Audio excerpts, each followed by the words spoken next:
All right, so here I am at the Ultramotor booth. Now you remember Ultramotor mostly for the A2B. Here is the one I have, and I've always loved this design. What's neat about it is it gets 20 miles an hour, it gets 20 miles per charge. You could add on a little side bag sort of battery add-on that took it up to, I think it doubled the distance on it. And like I said, very successful design.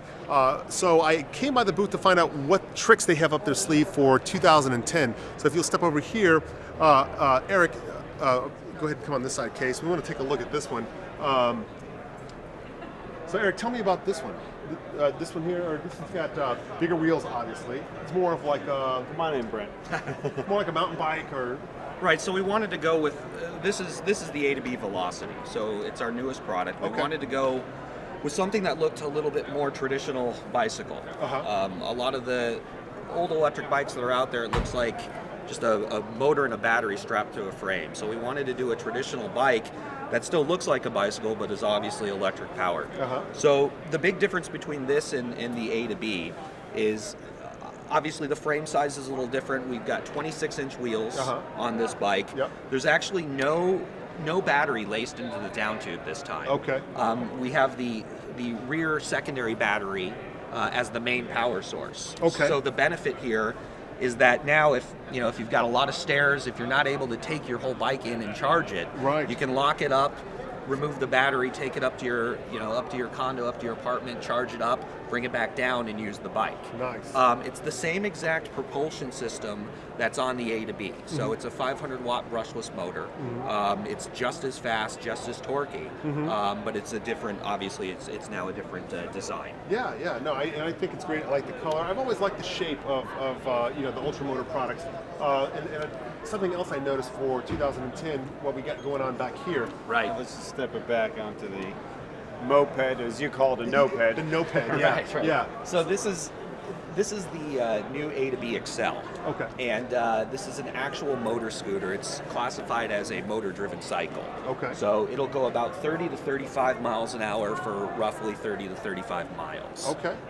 It's the maximum output on the motor is 1,200 watts. So it's high powered, it's got some kick, it's very high torque, it's dead silent. And what's interesting about this bike, or this scooter, is that this battery, you take it out, you charge this battery, and it's powering the battery that's in the down tube. So it's a new technology. To my knowledge, not a lot of people are doing it. So the advantage is similar to the Velocity. You don't need to take the bike or the scooter to charge it. It runs off of this technology. Neat. So it's like a serial battery. Exactly. Full digital display. We'll get a close up of this here. Yeah. So when full digital display, it lights up, gives you range, miles per hour, battery life. And again, it's something that you're going to have titled and registered. And depending on what state you're in will determine what type of license you need to drive it. But we're expecting some big things. We're starting it in Europe, so it'll first be available in Europe, and we should have it in the United States in the summertime. In the summertime. So now, what's the MSRP on this particular one? We haven't set it yet. We're thinking it's going to be around $3,400-$3,500. I think it's fair for the market based on what the performance on the bike will be.